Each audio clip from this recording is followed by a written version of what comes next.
Oke, baik.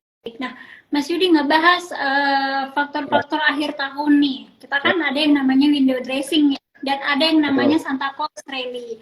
Nah, window dressing ini mungkin udah nggak terlalu marak lagi nih di akhir-akhir bulan 12 ini. Tapi kalau Santa Claus Rally ini apakah baru mulai atau sudah mulai atau Untuk sekarang sementara ini bisa wait and see nih Mas sebenarnya lebih Yudi? ke wait and see ya. Jadi kalau misalkan kita lihat memang secara data 10 tahun terakhir itu IHSG selama Desember mostly hijau. Tapi di Desember tahun 2022 IHSG-nya kita ini bulan ini udah minus kurang lebih 4 persenan gitu ya, 4,16% sampai hari ini sampai sesi satu ini. Jadi kalau misalkan kita lihat bahwa eh, Santa Claus Rally ini bisa ngeboost indeks sampai 4% lebih, sebenarnya cukup berat, apalagi dengan Goto yang cukup memberatkan dari pergerakan market itu sendiri gitu. Jadi kalau kita berharap bahwa indeksnya bisa balik ke hijau, dalam opini aku mungkin agak cukup berat, tapi mungkin minggu depan mungkin adalah sedikit tarikan, tapi kalau harus sampai 4% atau 5%, 6% indeks mungkin agak berat sih. Oke, baik. Nah, jadi kalau misalnya Santo Claus Rally ini untuk sementara wait and see dulu ya. Nah, kok masalah Ya, serok menyerok saham harga murah nih. Eh, Sebenarnya ini waktu yang tepat nggak sih untuk kita menyerok saham-saham pilihan atau tunggu nanti pergantian tahun? Karena kan secara kita tahu Desember ini trennya mengalami kenaikan nih. sebenarnya untuk emiten-emiten tertentu misalkan yang udah turun cukup panjang dan pergerakan sideways dia udah nggak mau turun cukup panjang, let's say 9 bulan, 6 bulan, maka periode-periode seperti sekarang ini bisa digunakan untuk buy on weakness. Tapi kalau misalkan dia masih downtrend berat, belum berkonsolidasi atau belum bergerak dalam sideways yang cukup panjang, ada baiknya jangan diserok dulu. Jadi tungguin dia udah stabil sekitar 6 bulan, baru biasanya kita boleh serok, baru dia kembali naik. Karena pergerakan pergerakan emiten yang cukup besar biasanya setelah dia turun panjang dia butuh waktu sideways atau akumulasi phase itu 6 sampai 9 bulan untuk dia kembali uptrend gitu. Jadi kalau misalkan teman-teman ada yang mau beli maka ada baiknya menggunakan money management dengan mencicil, jangan langsung semua dibeliin gitu ya. Jadi nanti kalau misalkan turun lagi bingung, maka ada baiknya mencicil dengan money management. Oke, baik. Yes, Menggunakan money manajemen ya, Mas Yudi ya. Kalau turun lagi, jangan betul, sampai kehabisan betul. bahan bakar ini. Nah, Mas Yudi ada pertanyaan Ya, nih dari sobat investor Ishak Iskandar.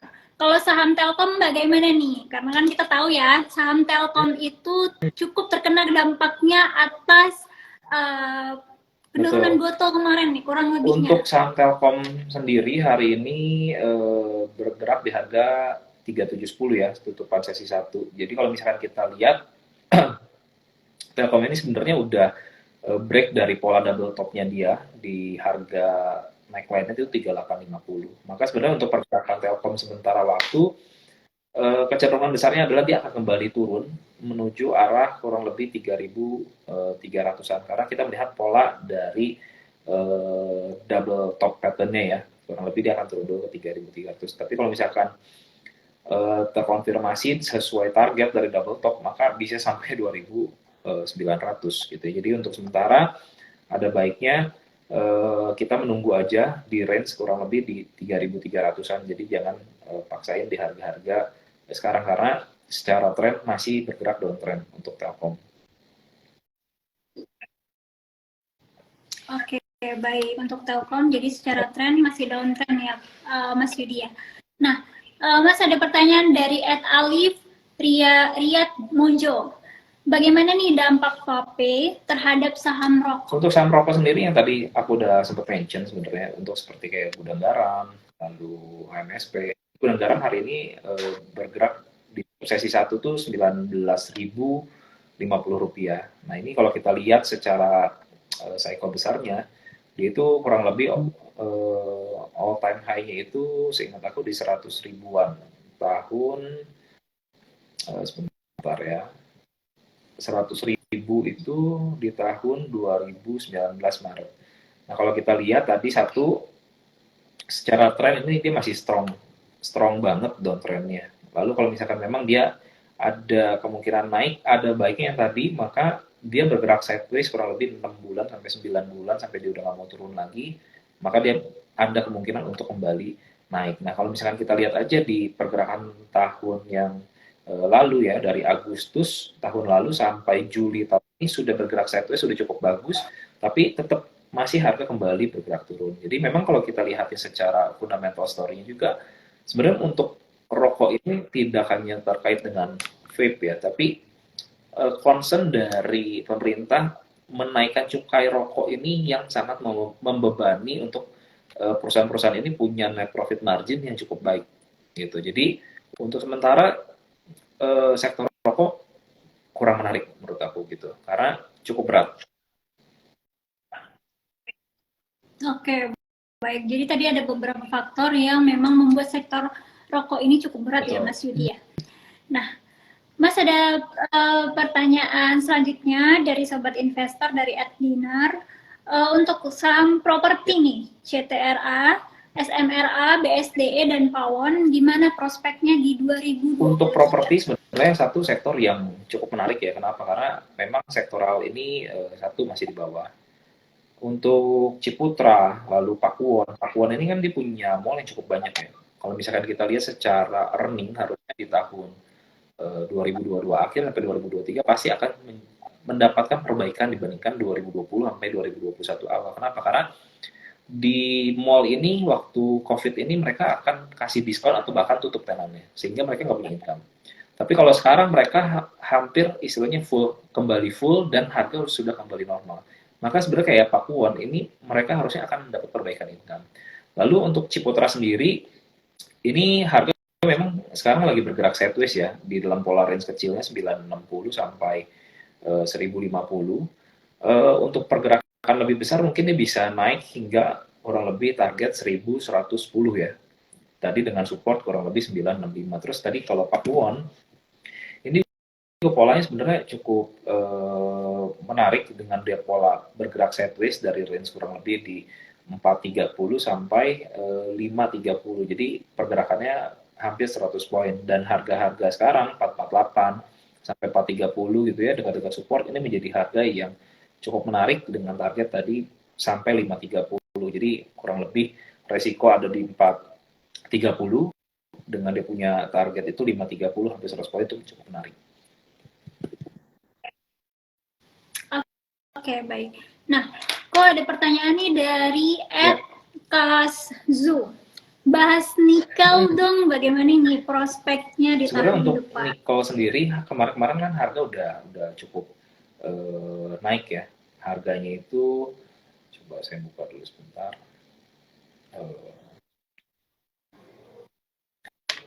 Harganya ini udah naik sampai berapa ya kemarin ya? Coba.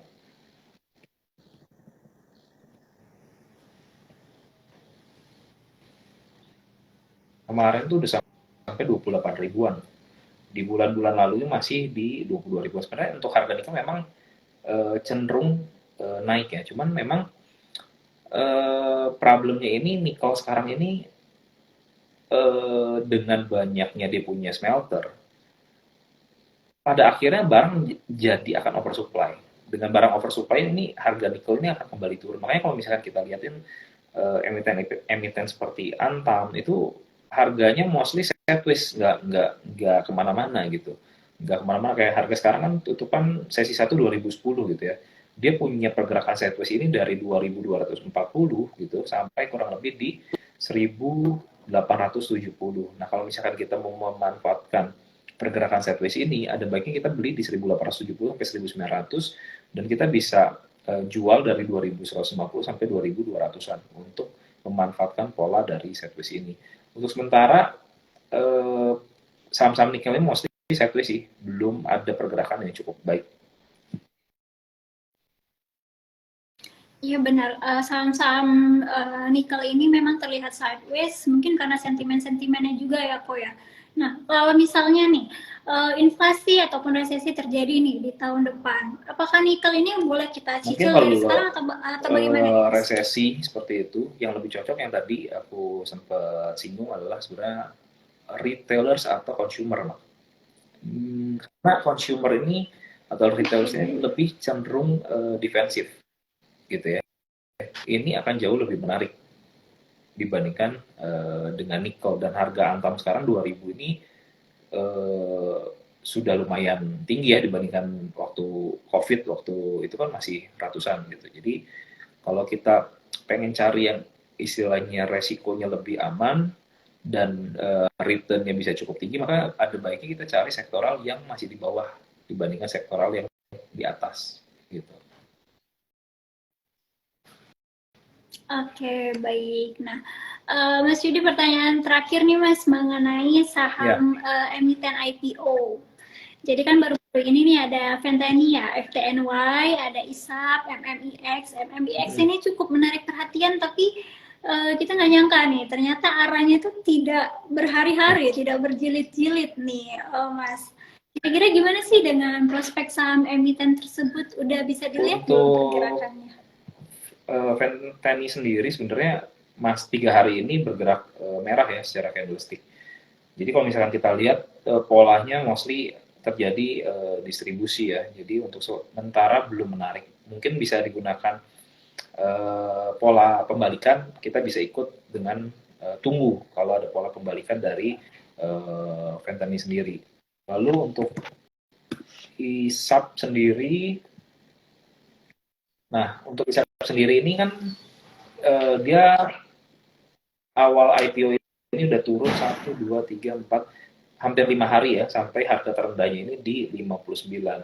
Nah, waktu terjadi pembalikan dari 59 sampai 71, besoknya itu di hari kemarin sebenarnya boleh ikut gitu, karena dia sudah reversal. Nah, harga sekarang ini udah di 85. Nah, kalau misalkan baru mau masuk sebenarnya agak agak telat sebenarnya, karena dia sudah rebound cukup tinggi ya, dari 59 ke 85 ini hampir 50%. Yang udah beli di bawah pasti ada kecenderungan untuk taking profit. Jadi untuk sementara sebenarnya tidak terlalu menarik karena resikonya cukup tinggi dibandingkan dengan dia punya rewardnya. Lalu untuk multimedia internasional atau MMIX, ini pun sama polanya, sama kayak tadi ISAP.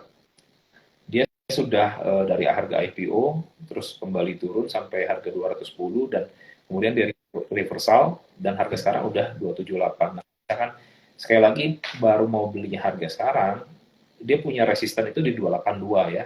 Harga sekarang 278. Maka sebenarnya nggak terlalu menarik. Kalau misalkan kita mau beli MMIX, ada baiknya kita tunggu di kisaran harga 252 gitu ya. Karena itu adalah mother candle dari tanggal 15 Desember tuh.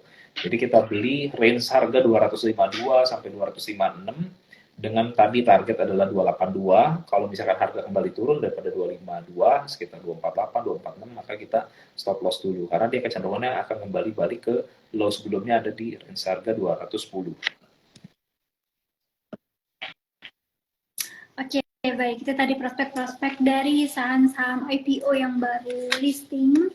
Kira-kira rekomendasi nggak sih kok kalau misalnya kita mau membeli saham IPO di awal listing ini ikut dengan masa offeringnya ya untuk meraup cuan jangka pendek. Sebenarnya Kira-kira rekomendasi nggak rekomendasi sih? kalau misalkan teman-teman tahu bagaimana cara menganalisa saham-saham IPO ini. Jadi saham-saham IPO ini sebenarnya punya pattern tersendiri. Kalau misalkan sahamnya udah listing kan kita lihatnya dengan technical. Nah, kalau sahamnya belum listing ini sebenarnya mereka punya pola, baik itu dari writernya, lalu misalkan dari harganya, lalu kita lihat secara apakah dia mendapatkan waran atau enggak. Itu pola-pola yang kita bisa gunakan atau manfaatkan untuk mendapatkan cuan dari sahamnya IPO. Sebenarnya itu bisa mendapatkan cuan singkat gitu ya, cuan besar dalam waktu singkat kalau kita tahu patternnya. Tapi kalau misalkan enggak, maka mostly banyaknya turun. Apalagi kalau misalkan udah arah 2 hari 3 hari dan kita baru mau beli di pasar reguler, biasanya kita jadi cuci gudang gitu. Maka hati-hati kalau misalkan udah naik di pasar reguler, ada baiknya jangan dikejar. Kalau mau beli ya waktu IPO-nya aja gitu. Meskipun memang kadang dapatnya sedikit ya, misalkan 1% atau 3% ya nggak apa-apa. Tapi at least yang kita beli mostly kan dapat profit ya, dibandingkan kita serakah gitu, pengen cuan lebih besar, malah kita paksain beli di hari arah kedua, arah ketiga, arah keempat, baru kita beli pada akhirnya jadi nyangkut gitu. Misalkan contoh, aku nggak sebut emitennya lah, tapi contohnya seperti itulah. Oke, baik. Jadi sebenarnya kita harus tahu nih kalau kita udah ikut IPO, kapan waktunya kita keluar ya, Mas Yudi ya. Nah, Mas Yudi, sebagai penutupan, saham-saham pilihan yang perlu dicermati nih Mas Yudi untuk momen penghujung Untuk saham-saham 2022. pilihan mungkin bisa perhatiin masih banking ya kalau aku.